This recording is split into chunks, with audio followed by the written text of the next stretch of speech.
everybody. Welcome to the Patty G Show. I am your host, not for tonight, but generally I am the host of the Patty G Show. My name is Patrick Grimion. Some people like to refer to me as the Patty G.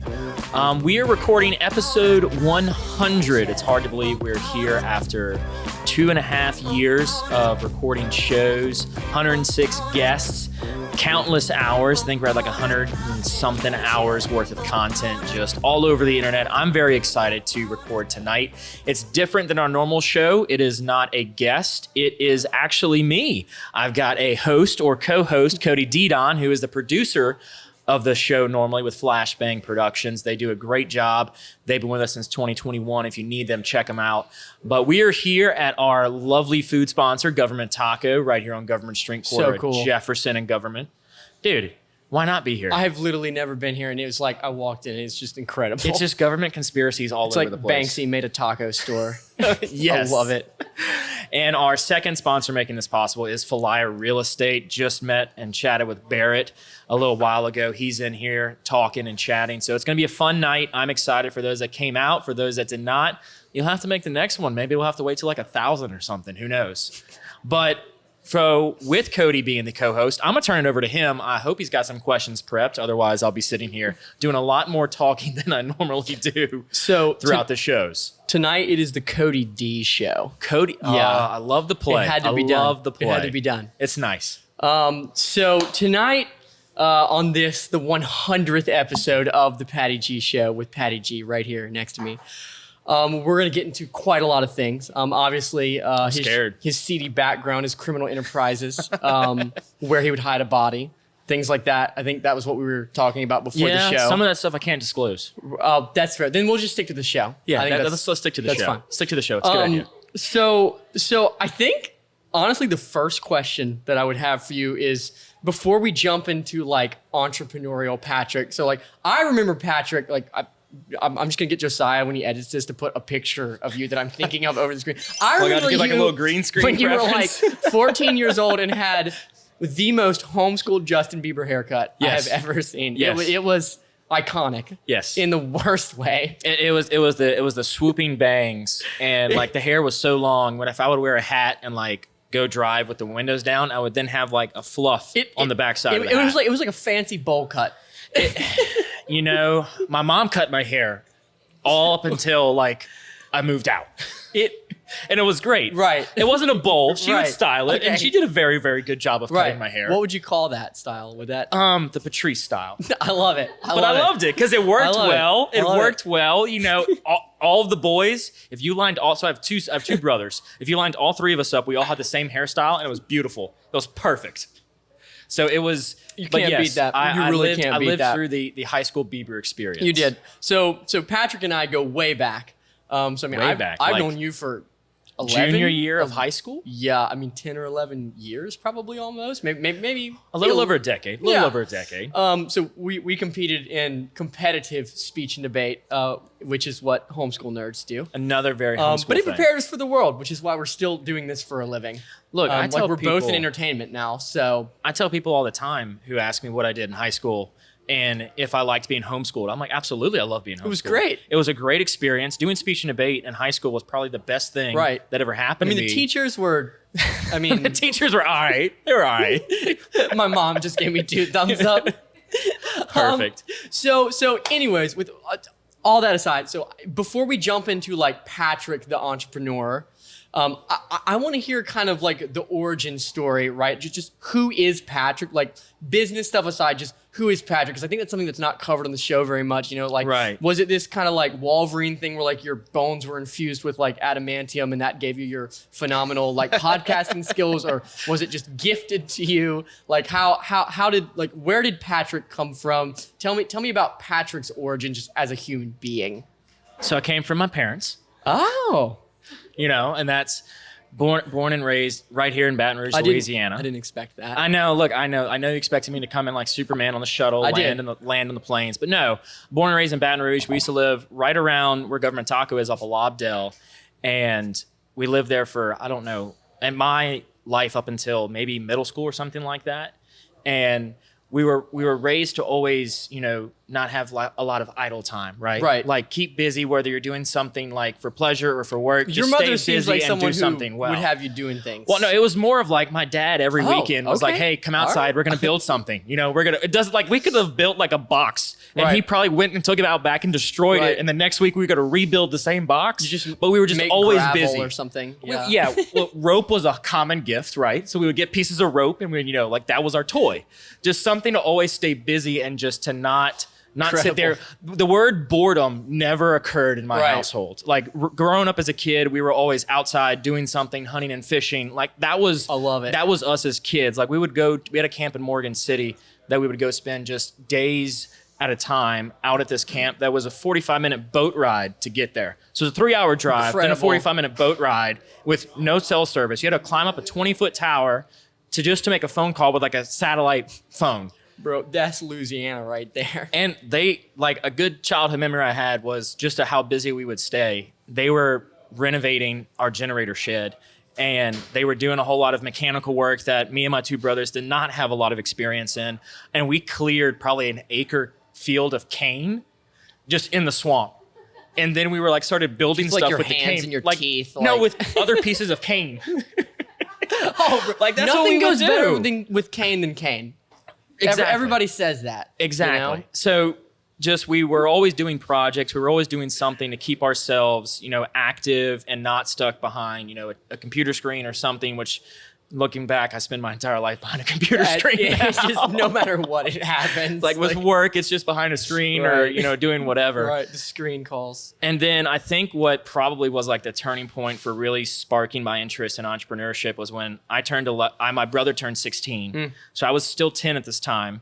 And I turned 11 in that fall, a month later. And so he got a truck, and he was like, let's start a lawn care business.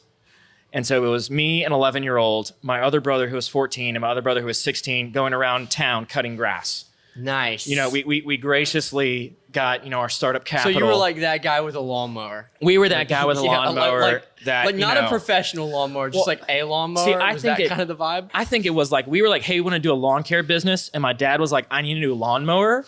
So y'all can use the lawnmower and then we can start a business. Was born with the old Exactly. half-broken lawnmower. It was like, but you got to cut my grass every week. Incredible. Dads have a way of making deals. They really do. They wheel and make the deal. Right. And then I turned 16 after doing lawn care business for 5 years. Right. And I was like, all right, Dad, like my siblings got trucks. They all got vehicles. It's my turn now, right? And he was like, yeah, there's an old truck in the backyard. Doesn't run. You fix it. It's yours. And I'm like, okay. But then that like bred my love of cars was the fact I had to go out there and actually fix something and then get it running before I could drive it. Wanted to leave the property. Yeah, it was like all right. It was mandatory. I had to push it. I had to push it Right, out of its right. spot to fix Right. it. Like locked wheels, the motor wouldn't start. It wouldn't pass. Was nowhere near passing inspection. But it was like that bred the drive to if I want something, I have to go after it and I attack love that. And that's so important because I think, I feel like the things that I see often is either like parents just give their children everything, and then it's like, you get out in the real world and it's like, oh, the world doesn't just hand me stuff. Why doesn't for the free. world just give me what I want for the free? The world Yeah. just like at best pays me like $6 an hour, right? So it's like, like they just don't have the mentality to succeed. Or alternatively, like in your situation, it's like they teach you that work ethic, Oh, yeah. and that means huge. It's huge. The work ethic was like, I don't know if it was bred into us as children, but we were definitely raised to have a strong work ethic. And if we wanted anything, we had to work at it until we accomplished it. There was no like, we're tired for the day. The task is halfway over. It's like, no, finish it today. Right. Don't save it for tomorrow. I love it. That's incredible. That's incredible. So, okay. So going on from there, so like, I feel like I remember like a time where like every time I talked to you, you were like running a different business. Yes. And There was that time in high school I was running a different business Right. like every 6 months. Okay, yeah. It was great. It was I just wonderful. remember like I saw you and I hadn't seen you in a year. You're like, bro, I'm running like a lifestyle brand now. And I was like, first, what is a lifestyle brand? Secondly, like, what is yours? And, it was like something with like you had merch about like outdoors and stuff. So it was okay. So past the businesses you've already mentioned, like what was kind of your, I guess, stepping stones past, the lawn business and all of that? Like what was kind of after that? The next thing in lawn business wasn't really a business. It was more of an activity and a way to earn money was Right. when we moved from Mid-City, we moved out to Sunshine, Louisiana. And we met and we started meeting all the neighbors around us. Because that's where I always remember y'all living. Right. So we've lived there for, I think, coming up on a decade now, maybe something like that. Okay. And okay. when we moved out there, we started meeting everybody on we call it the point. And there's about 6 different last names. And we added a 7th to the mix because it's all a big family unit, which is awesome because you have like on one track of land, which is like 20 acres, you've got like 6 family members on one track. Incredible. And it's like everything's super local. Everyone is family and they all know each other. So we met a horse farmer down the street and he was like, I need some help throwing hay. I'm like, I don't know what throwing hay is, but sign me up. Right. Well, it turns out it's loading and unloading 60 to 80 pound bales of hay, square bales, onto a trailer and off a trailer in the dead of summer. I mean, it was what we were already doing for fun.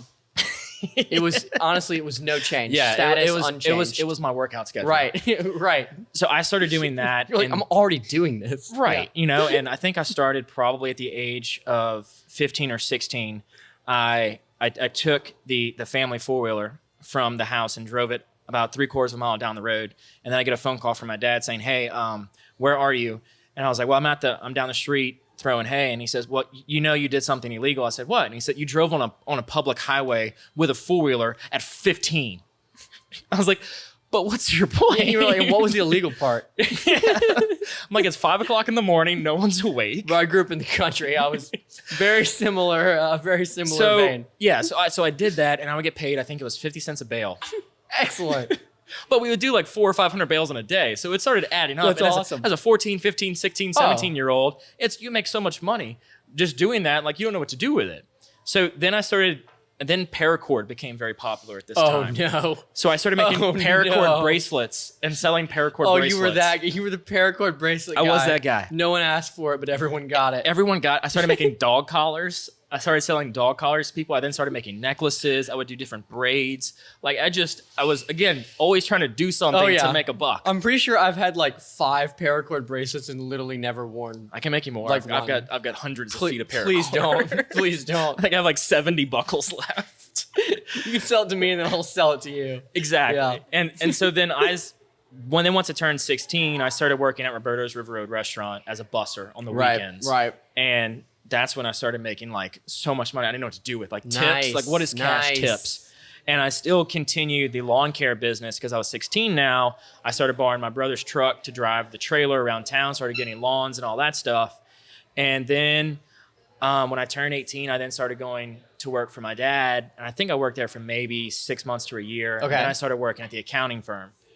Okay. So, but within that mix, I started a seafood wholesaling company that lasted for about 6 months. Right. Because I made the first sale and Like your realized side hustle. it was my side hustle, but I realized I could not buy 1,000 pounds of shrimp as a 17-year-old. That does seem challenging. It was tough. Yeah. It was tough. So then from Also, there, I feel like just the refrigeration capabilities that you need probably vastly outweighed your mother's No. refrigerator. Was that? so you outsource that, right? You Okay. get someone to deliver it. You don't actually touch the product. Okay. So it was like Interesting. It was like drop shipping. You're seafood. like the middle guy that was just like I was making paying, deals. paying and moving. Yeah, I was making the deals. I was selling to people on the East Coast. Right, That was my gig. Right. Taking south, selling on the East Coast. That was my gig. And then from there, I started out. I was at LSU at the time. I was majoring in accounting. And once I realized I couldn't make the money doing seafood because I couldn't afford to pay for it, I then swapped to a lifestyle brand. So did you want the seafood to be your career? Like at that point, were you kind of like, were you passionate about it, or was it just like, hey, this seems like I could make money? See, that's a tough question. Right. When you ask, A little mix of both? do you want this to be your career? And when you ask that to like an To a 18, 17-year-old? 19-year-old, it's a tough question to answer Like, because what's a you career? don't even know what a career Yeah. is, right? And so I don't think I would have answered that in an answer that would make sense. I would probably say, this is great for now. I would love to see it grow. But I mean, I did buy a truck to haul seafood. So I was committed. Okay. I was pretty committed. Nice, I was pretty nice. committed to it. But then once I was not able to afford the first round of seafood, then I swapped to a lifestyle brand. What?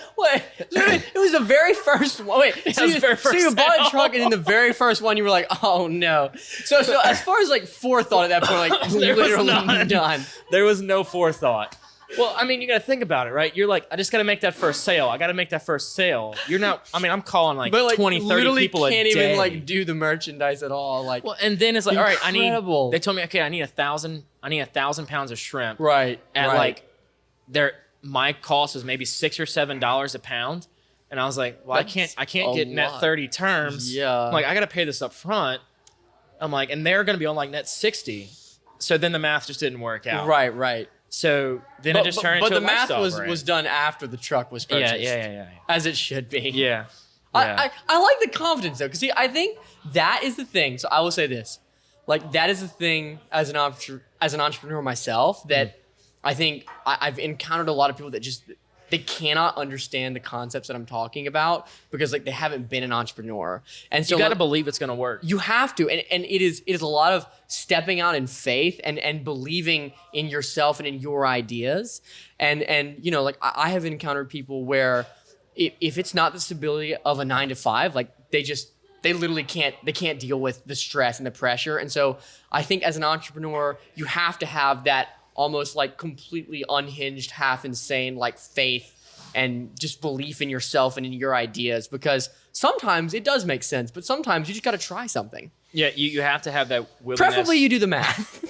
You do your due diligence Yeah, is what I've learned. right. You look into the situation, what you want to go into, and you figure out the best way to accomplish it. Yeah. You know, we're not all like Sam Willard with Harper's. No. Who is just, you know, I want stability. I'm gonna start my own business. What a legend that guy.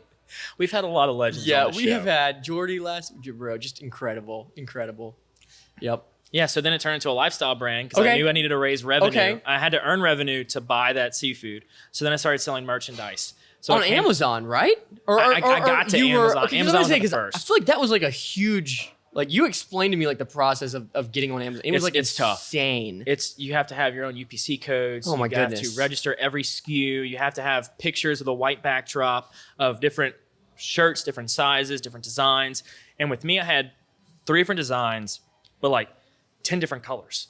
So I'm talking 30 different SKUs just on that. But then you have to add in, I've got 6 different sizes. So now I'm looking at 180 different SKUs just trying to sell shirts. That's insane. And then I think you said you also had to have like like thousands and thousands of units so that they could have them at the different warehouses or something. If you did the Amazon fulfillment service. Okay. So then you would have to have thousands of units sent to their different services so they could ship out and do next day, do their prime, still Right, fall under their same right. category.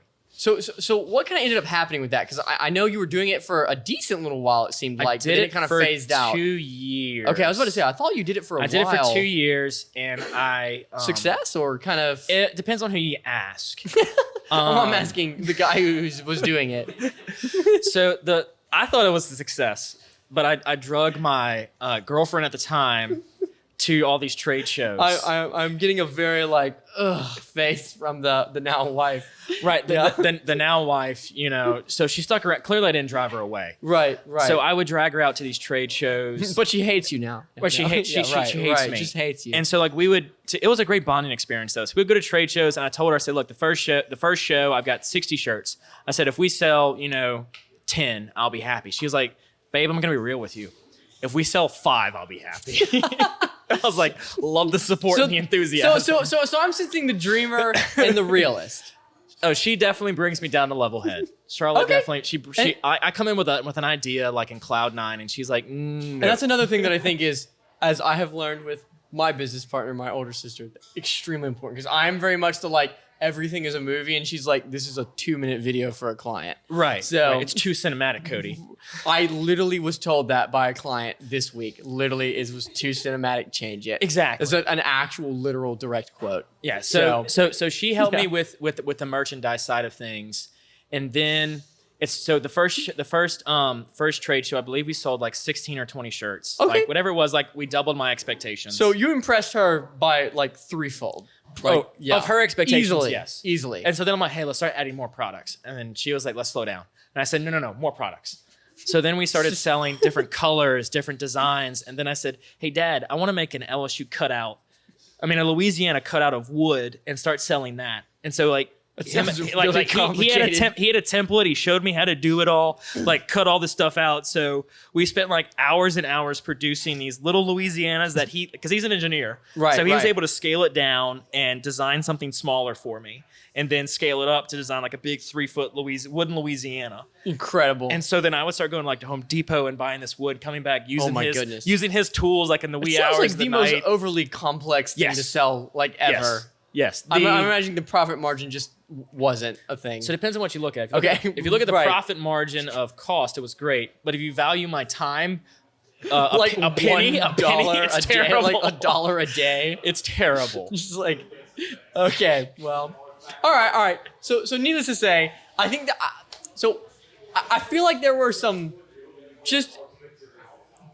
I think you lacked experience at that point.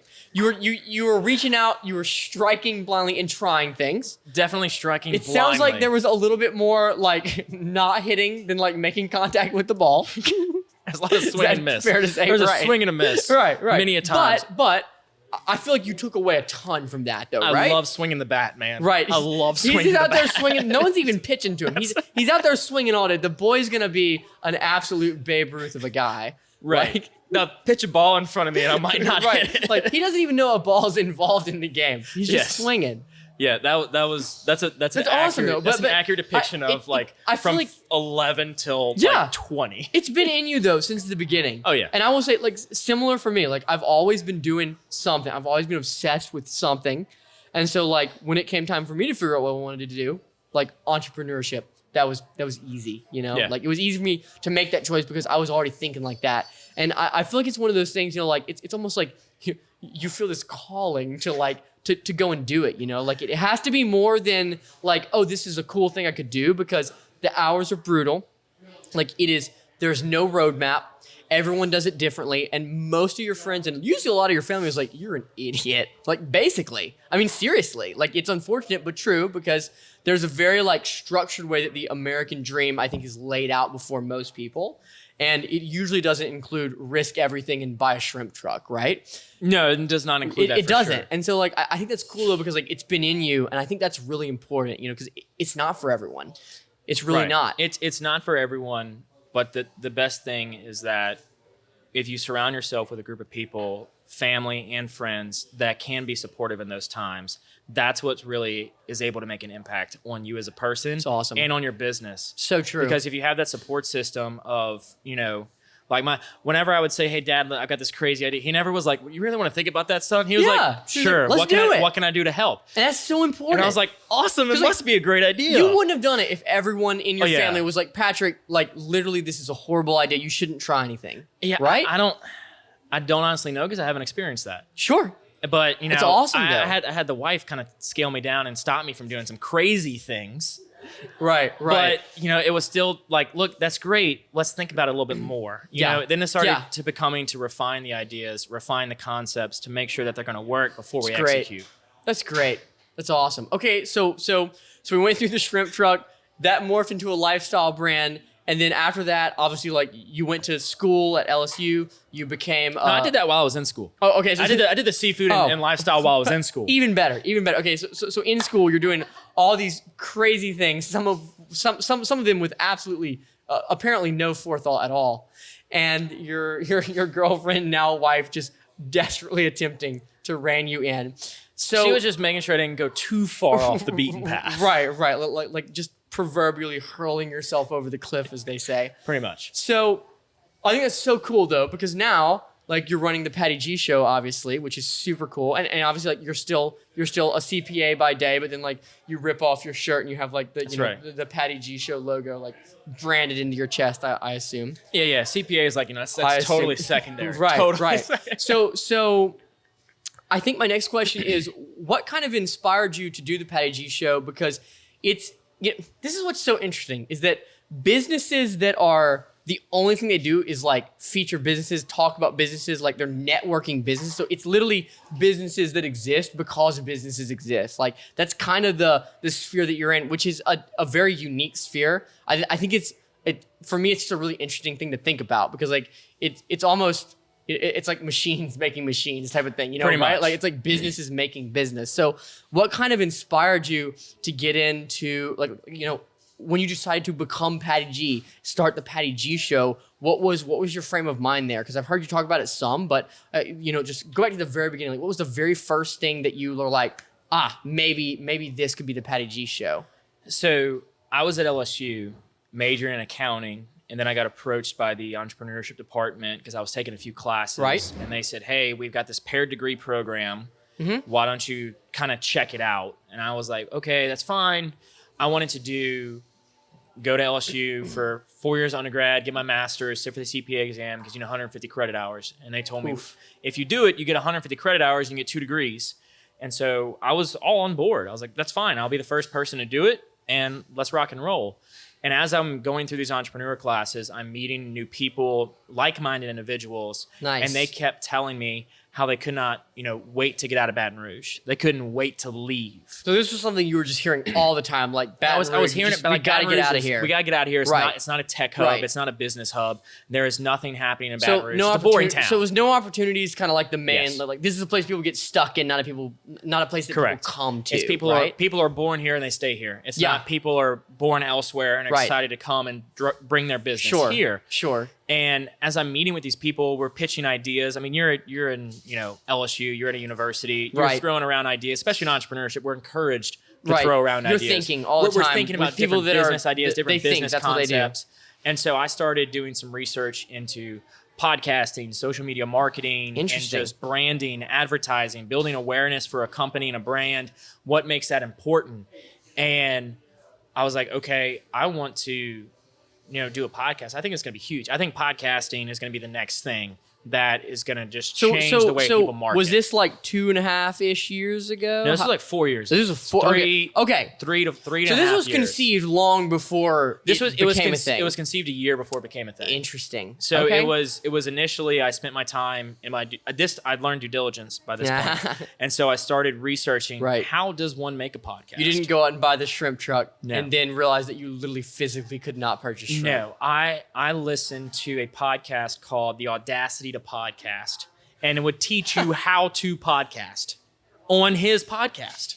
Bro, that is a machine making a machine making a machine that makes machines. I mean, that is just that is just unreal. But it was very educational, and it showed me a way to make something that is a content generator for businesses in a way that they're not doing. So cool. And once I learned about that, I started reading articles about the best tools to use, the best platforms to use. Right. And then I was like, okay, I want to do this. So was there like a moment in there during your research where you read one thing or saw one thing, you were like, okay, like I'm really connecting with this. Like what was kind of like the main driving, I guess, like spirit behind all of this? Because obviously, like, you have the just the baseline desire, like, guys, don't leave Baton Rouge. Like, this is a great place to be. Right. But also, like, was there something that you saw and you were like, that's really cool. Like, people need to know about this, or was it just kind of all of it together? So what kind of kicked off the let's do a podcast bit was that the podcast itself lives on in perpetuity. And that is a big word. Meaning, if I die, the show, their episodes are still out there. My kids can come back. It has been added to the zeitgeist It's out there. My kids can come 20, 30 years down the line if the platforms are still around and watch me as a 25-year-old. Which is so cool. And they can watch that and realize, oh, wow, either A, I hate my dad, he's a jerk. Like, what is this? Or B, like, oh, cool, he's really neat. He's really So you just a neat wanted guy. to be a time traveler, basically. Not really a time traveler. I wanted to be able to capture something at a moment in time, post it in a moment in time, and then allow that to live on forever. So cool. And ultimately show businesses how they can do the same. So cool. How they can do that with their business. And I mean, looking back on some of my previous shows, I'm looking back at some of them and they're, we brought on like Swamp Dragon. They're like just getting started when they came on the show. And now they're selling at 500 HEB locations across the country. Crazy. It's absolutely wild. It's phenomenal to be able to look back at that. It happens so fast, but it's phenomenal to be able to look back at that and say, at that point in time, that's where we were, and then be able to then track how you've grown since then. And so having that data stored and playable and on demand is a really powerful tool that once I realized, why don't I just start showcasing businesses? Right. the world was then my oyster because Baton Rouge has thousands of businesses. So many. The show itself, it's really built on small businesses. It is. And with the concept of the show, with local entrepreneurs sharing local stories, the show can continue in perpetuity without me. So great. So see, I think that's really interesting because it's not just that, hey, my show is about entrepreneurship. You should watch my show if you're an entrepreneur, just to like see the guests. It's also like my show is an example of how to be an entrepreneur, and literally the way that we are promoting and marketing and building the whole show is the way that you can use your business as well. So it's almost like an example to other businesses. So it's like a 2-for-1, a buy one get one type of deal. It's really cool. Exactly, and it's y'all. Flashbang has been with us since 2021. You've seen the guests. I'm loving it. you have heard their answers to the questions of why do you love Baton Rouge, and when it comes down to it, people love this place because of the people. That is hands down the most common answer. When you get down to that detail of why Baton Rouge is so great, you then start looking at all the businesses that are here because the people are here. Yeah. And they're making great things. We've got Barrett Blondo, who sponsors the show. We work with him. We love Falaya. Barrett. Love Falaya. This dude has made a mobile application and a web-based app that changes the game of real estate. That has really been the biggest shift since for sale by owner for individuals. You can literally buy and sell a house literally from your phone on your couch. That is a game changer. And what's even cooler is it's happening here in Baton Rouge. It's amazing. We have become a place where technology is interested in being created That here. seems like something straight out of like Silicon Valley. I mean, that is like a game-changing, literally market-defining idea. And with everyone that I was speaking with at LSU, the students and my fellow classmates, they were always saying that doesn't exist here. And I was, like were just set like, on that fools. moment of like, yeah, no, it does exist here, and I'll prove you wrong. So cool. And then it just started going off the rails at that point. Literally, the first show was recorded. So it was just vengeance. Dude, it wasn't vengeance. It wasn't vengeance. It was more of to prove a point that Baton Rouge is a stellar city with amazing businesses. That's awesome. That is inviting to anyone to come do whatever they want here. So cool. And I think that's so important here because we're not a walking city. We're trying. Government Street's trying. We're trying, but it's very spread out, okay? Because there's stuff all over the place, and so I think that if you just go downtown, you're like, well, there's maybe there's not a lot of businesses here or whatever, but they are. It's just because of the nature. You always say it on the show a million times. It's what do you say? It's the biggest small town in America. It's the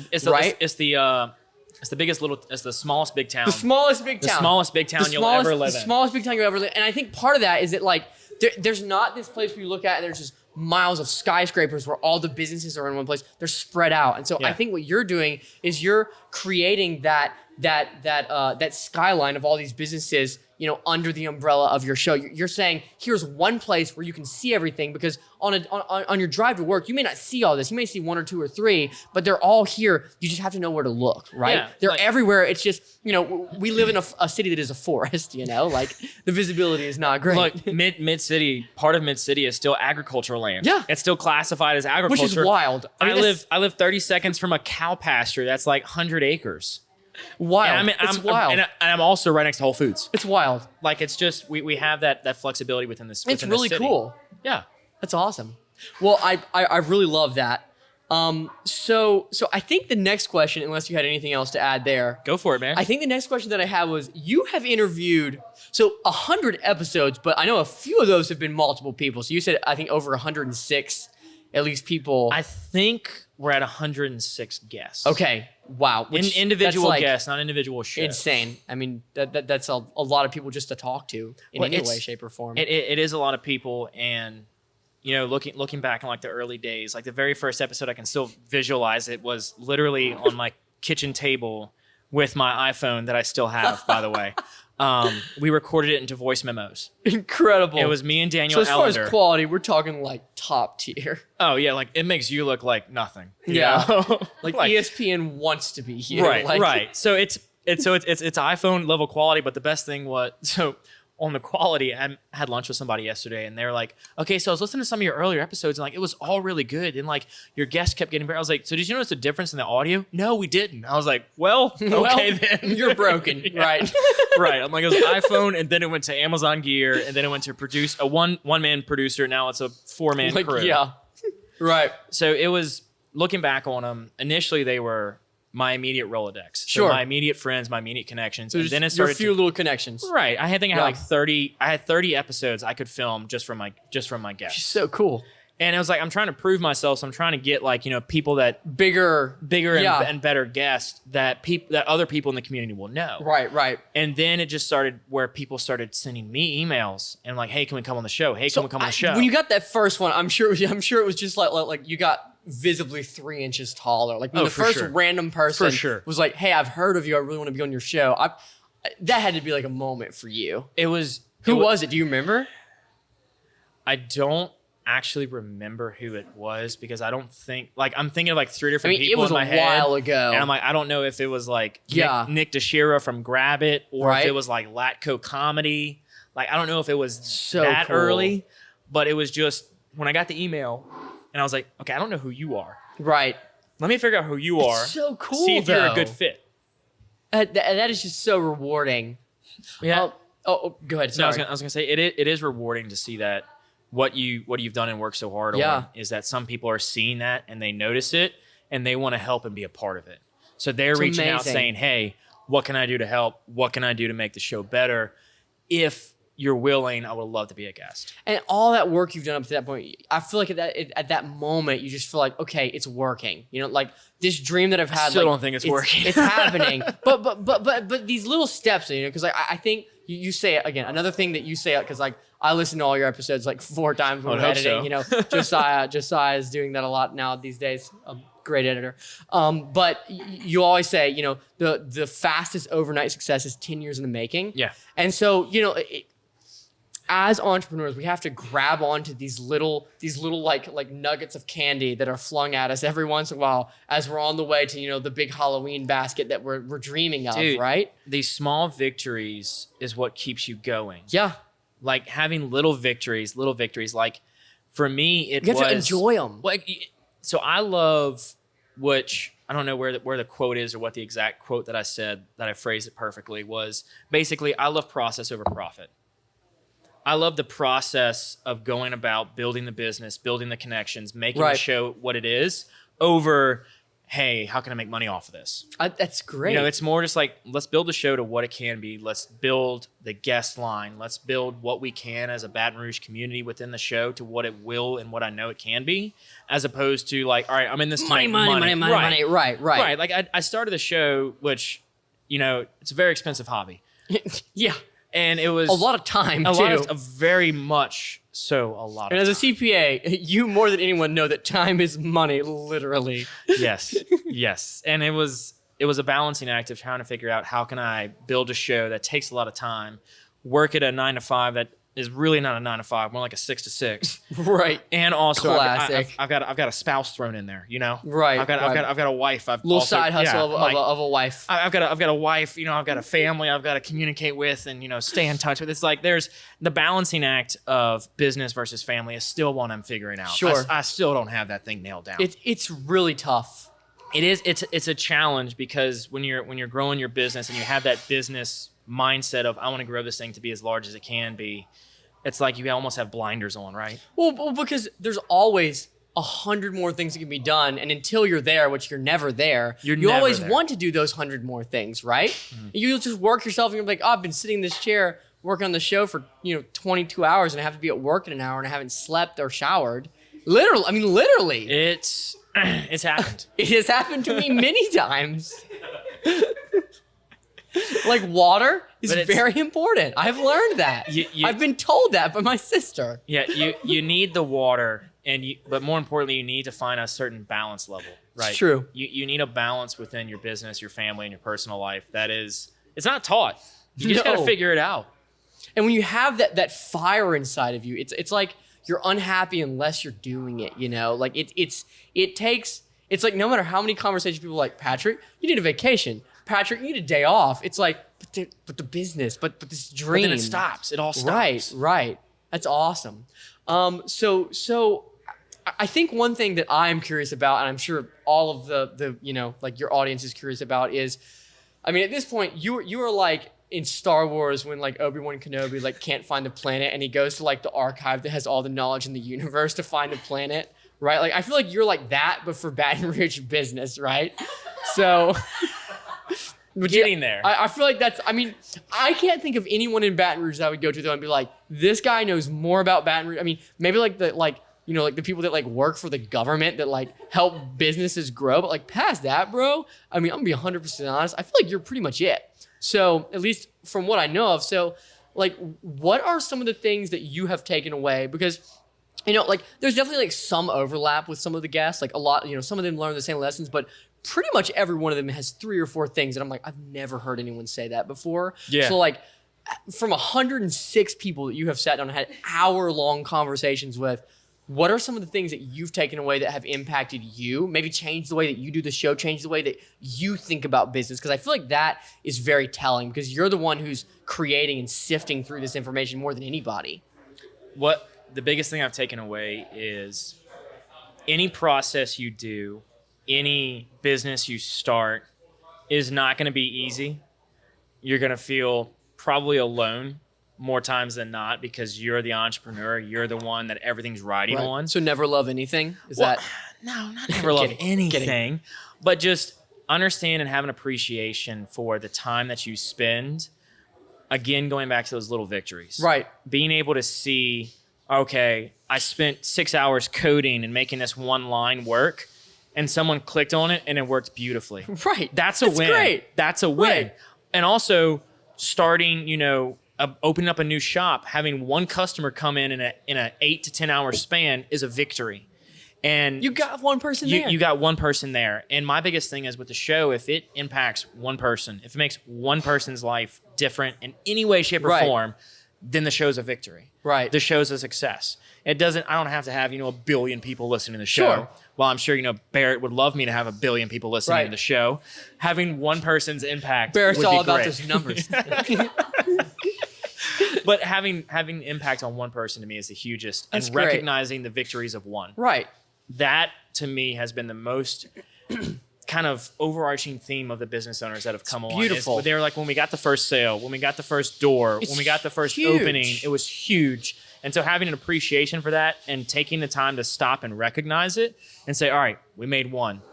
Now let's get back to it and make 1,000. And the reason why I think that's so important is because you know what? It wasn't your boss that did it. It was you that did that. Yeah. You know what I'm saying? Like, I think that is what entrepreneurship is ultimately at the core of it. That's what it's about. It's like, I don't want to do this for someone else. I want to do something, like I want it to be, and it's not a selfish thing. It's just like, it's a drive. I'm a capable inside person. of you. I have a desire to help people, to uplift people. And when I see something that I did, no one told me to do it. No one helped me do it. I went out, I did it, and it helped somebody. It changed their life. It changed their day. It made them, maybe go out and pursue their dream and get away from that job that was absolutely sucking their soul away. I mean, that's huge, man. You can't put a value on that. It's really impactful when you're able to have a business send you an email saying, hey, I was working and just getting stuck in the mud and couldn't get past this one thing. I chatted with you, came on the show, and the next thing I know, I get an email from somebody wanting to place, a significant order. And I was like, okay, again, that one person. Has that happened? Yeah.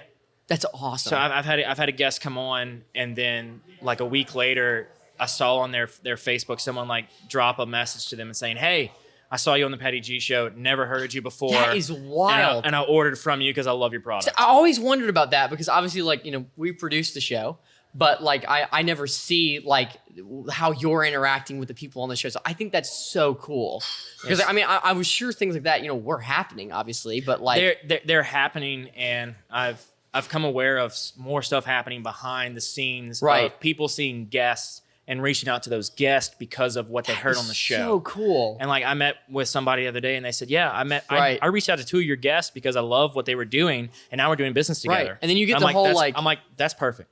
I don't need to have anything from me personally come off of that. So long as that interaction occurs, Baton Rouge is growing. Awesome, and man. success is coming into Baton Rouge. That's all that matters. It doesn't matter what comes back my way. It matters more importantly that people see the show, they see the guests, they want to do either business with them, they want to meet them, they want to chat.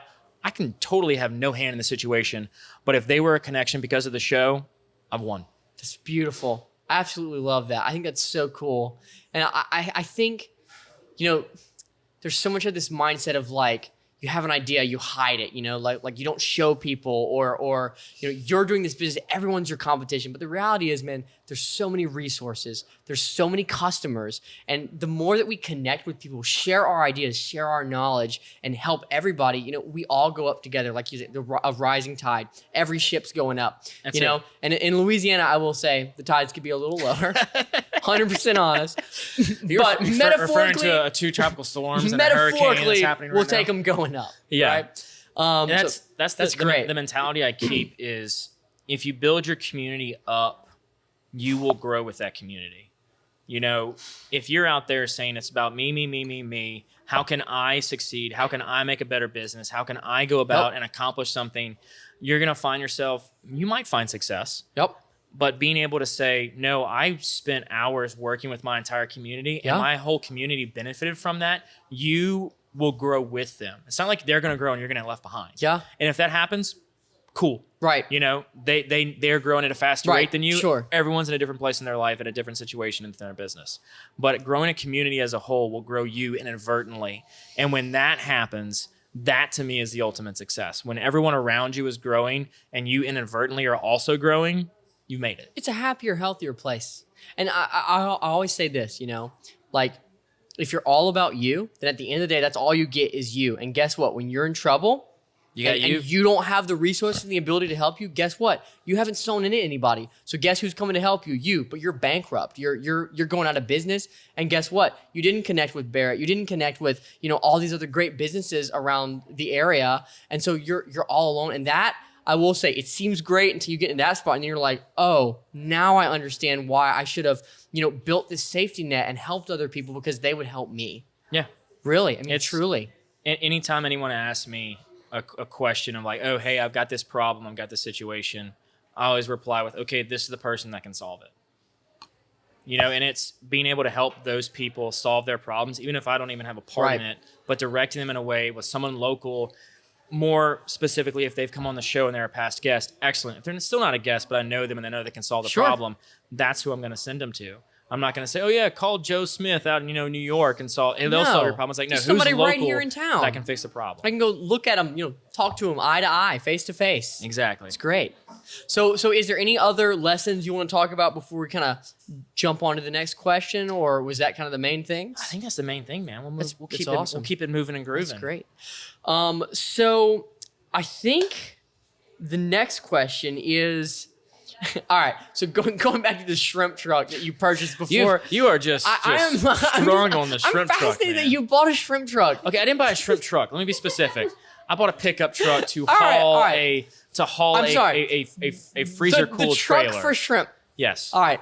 I'm fascinated though. You bought a truck for shrimp before doing literally any research on the just literal, like, how much did the shrimp cost, right? It wasn't the smartest move. I can promise you that. You've learned a lot, I think, from there to the next business, to the next business, to the next business, to Patty G, right? But obviously, like, even with Patty G, I mean, I work in media, and it is a very complex, very multifaceted. Like, the moment you think you grasp, it's like, oh, it's completely different now, right? Like, literally. I mean, yeah, it changes overnight. Constantly changing. Like, the moment you think you got Facebook hacked, like, TikTok, comes, and then they're like, oh, TikTok's gone now, Instagram, and then Instagram's here, and then some other random thing is here. I mean, it is wild out. It's the Wild West, right? Media, you have to be every single day. It's a new day, and you got to be with it, right? So I'm sure going into it, like, I mean, you don't strike me as someone who necessarily would just be like all about the Instagram just as a person, right? So I think I make like 1 or 2 or 3 a post a year on my personal page. But now, like, it's what you do, like, for a living, basically, right? So if you could do it all again with the knowledge that you have right now on this, the 100th episode, what would you change? Would you change anything, or were you just completely perfect from the beginning? I mean, I wasn't perfect, but it made the show what it is. Right. What I would maybe focus more on is doubling down on the video format earlier. Okay. Getting video as a tool for the show a lot earlier. And why is that? Because of the power that video has. I mean, y'all know because y'all do the back end of the work. Sure. You got the long form. This show will be 50-something minutes, an hour long, however long it is. And it's video. So people will receive this on 7 different audio platforms, including radio. Then they can come and watch it on three different on one different platform, long form, which is YouTube. And then you go on to different other social media platforms that they're going to see snippets of this that will then further drive the traffic back to the original long form or the main website, whichever the business's goal is. For mine, it's back to the website to then get back to the platform to listen to the show. So if they're there, you're there. If you're on a social platform, I'm there. Patrick is I'm just on Tumblr, whispering man. in your ear. I'm on Tumblr. That is just wild. That is just wild. Like somehow you're still on like Google Plus. It's like closed down, but you're there. No, MySpace is still pretty hot. For the three people that created it, obviously, right? Being the creators, but they're powerful. chat. They're That's connected. right. Oh, sure. Right. Sure. Right. That's awesome. Okay, so you would have, so kind of what I'm hearing is that like you had these ideas, like I feel like you probably kind of intuited that earlier on, but you were like, no, it's just too big of a step. So it's too big of a stepping stone. You would have stone. taken that step earlier. Yeah, I Interesting. would have taken it earlier. It was more still proof of concept Right. for those early shows. So how would you translate that to like a business? Like what would you tell a business if they're, kind of in a similar situation? Like, we could do this, but like it's a little bit expensive. It might be a little bit tight, but like we could kind of see the potential. Like how would you advise businesses? Because obviously that's a very generalized question, but very generalized question, so I'll give you a very generalized answer. I love it. If you're going to calculate your risk from a monetary perspective and you know how much it's going to cost you, assume you lose all of that. If your business will still continue after you've lost that initial monetary investment, why not do it? Right. If you're saying, look, I've got X number of dollars to do this project that I think would be a success. Right. Now, if I spend, could bring your business to another level. It could bring it to another level. The upside is unknown. But if the downside is I waste all this money, guess what? I'm still down. Thank you, Jay. Jay Cody, owner of Government Taco. What here. a legend. So if your downside is you spent that money and you're not getting it back, and you can afford to take that risk, go for it. Right.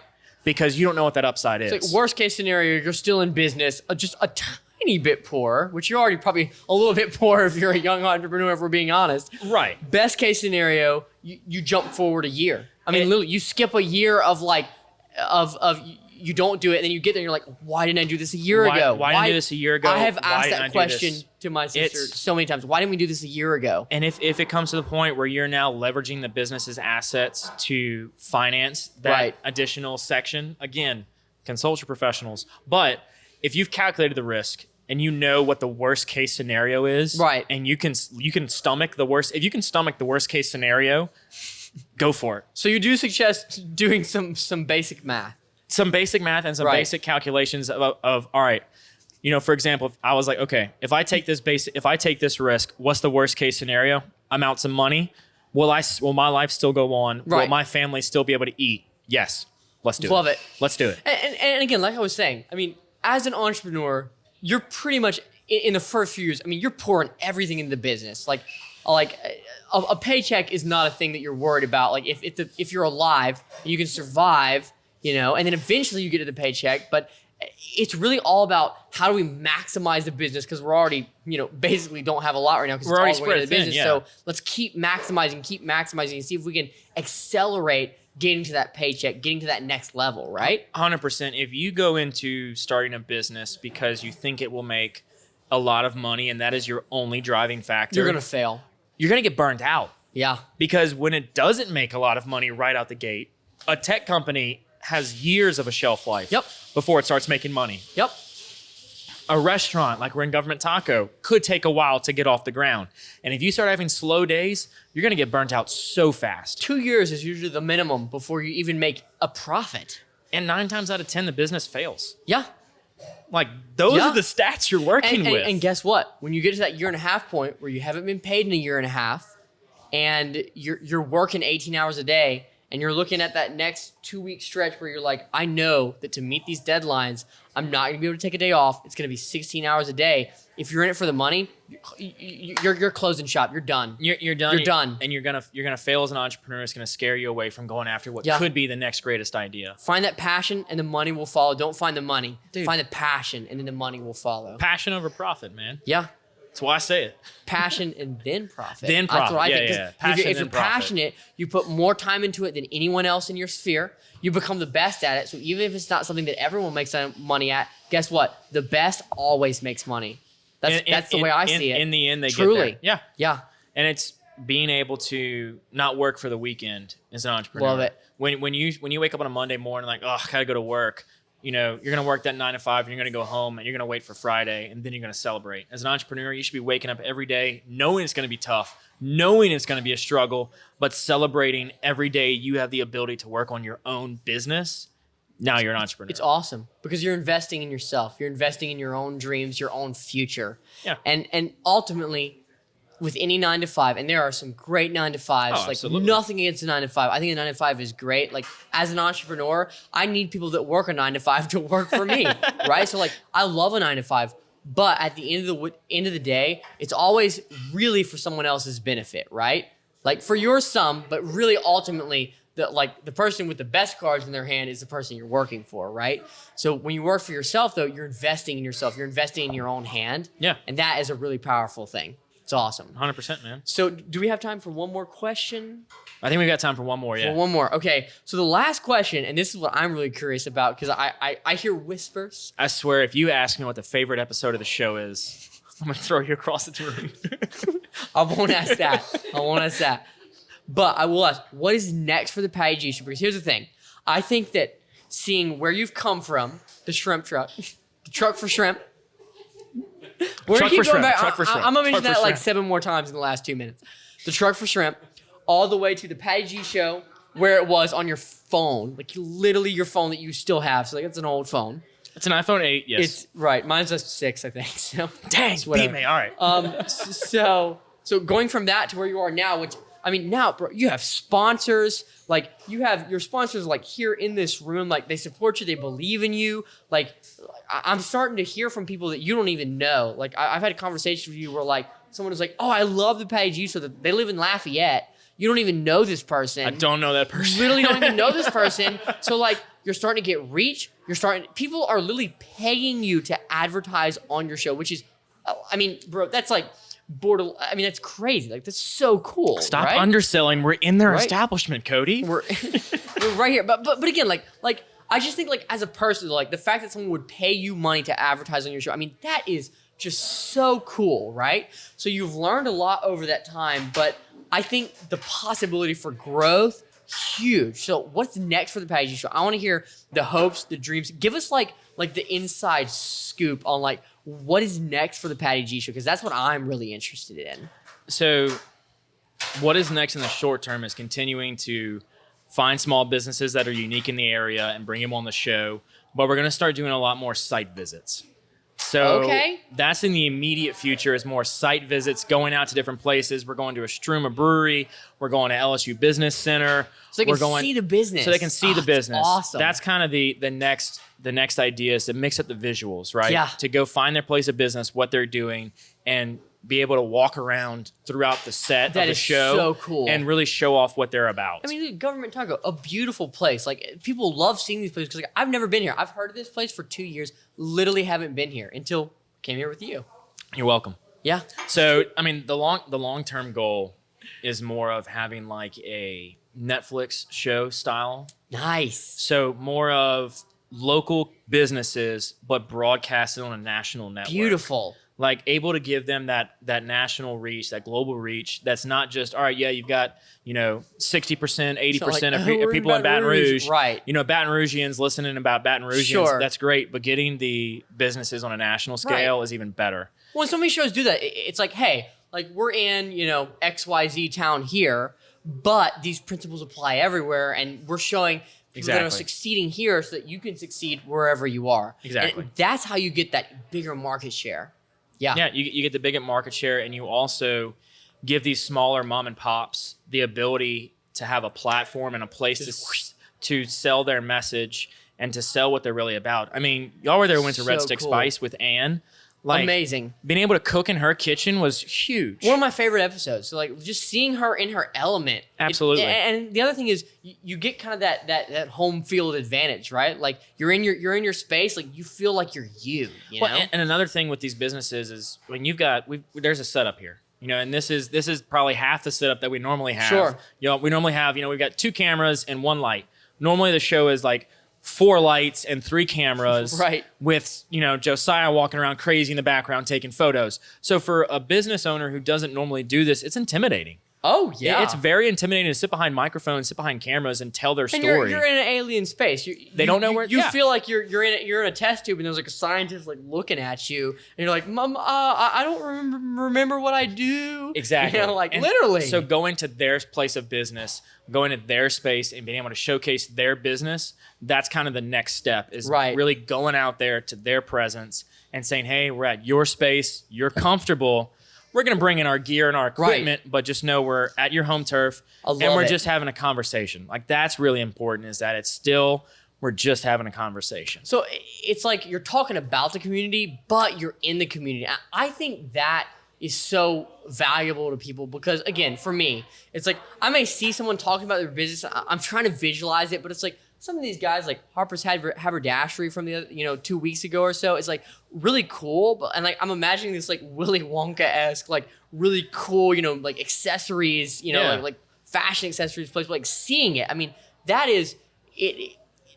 It really is just a whole nother selling point, And with the world of media being so easily accessible to literally everyone, there's no reason why we should not. No, 3 seconds on your phone, you can see a business. There's no reason why we should not show off these businesses. There's no reason why we should not bring on, a mom and pop shop that's literally a mom and a dad running the business, but showing off what they've got going on. Love it.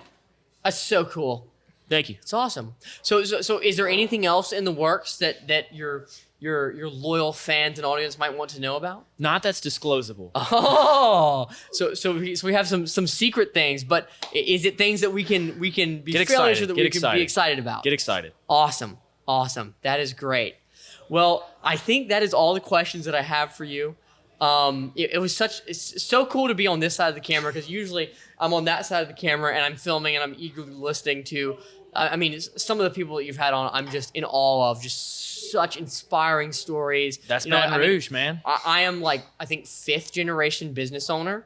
Really? Yeah. So my great grandfather started the first Terminex franchise in Louisiana.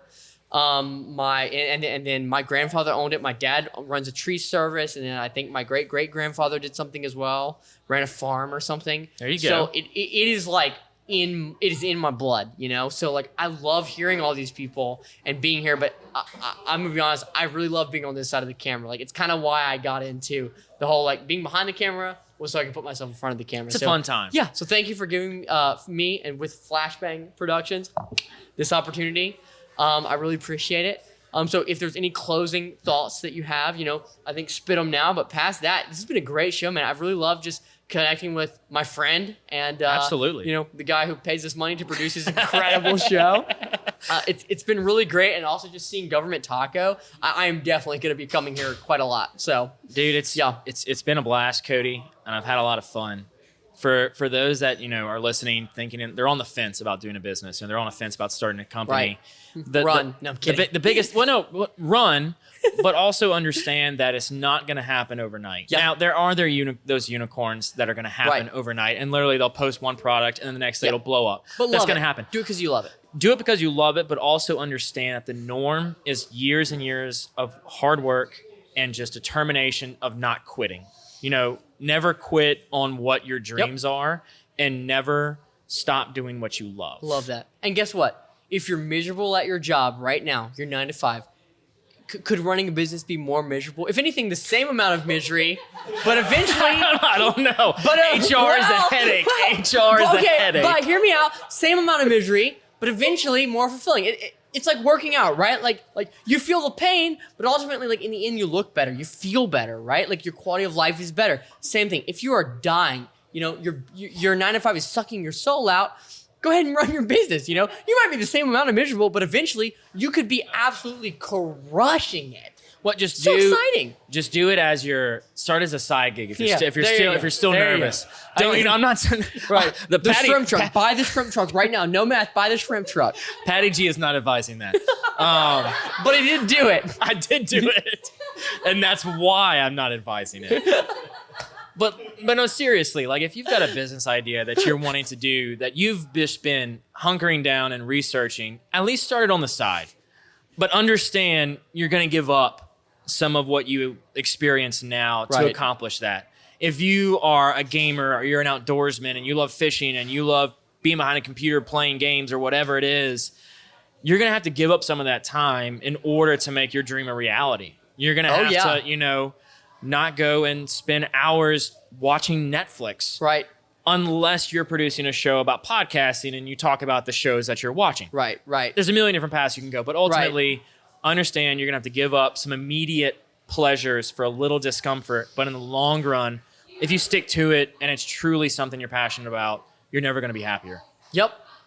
It's so fulfilling. And just, I think the potential for fulfillment as an entrepreneur, like you work harder, but at the end of the day, at the end of my life, I don't think I'm going to say, I wish I would have been lazier and been less fulfilled. I mean, literally. Yeah. You know, like really. I mean, No one wishes they would have been lazier. Maybe I'll say that. If I say that, like, please just like pull up this video and be like, you fool. But like, I can't imagine me saying that. Like, I think I'm going to say, I'm so glad I put the work in. Yeah. I accomplished, you know, like, yes, I could have worked at this store for, 20 years and got a retirement.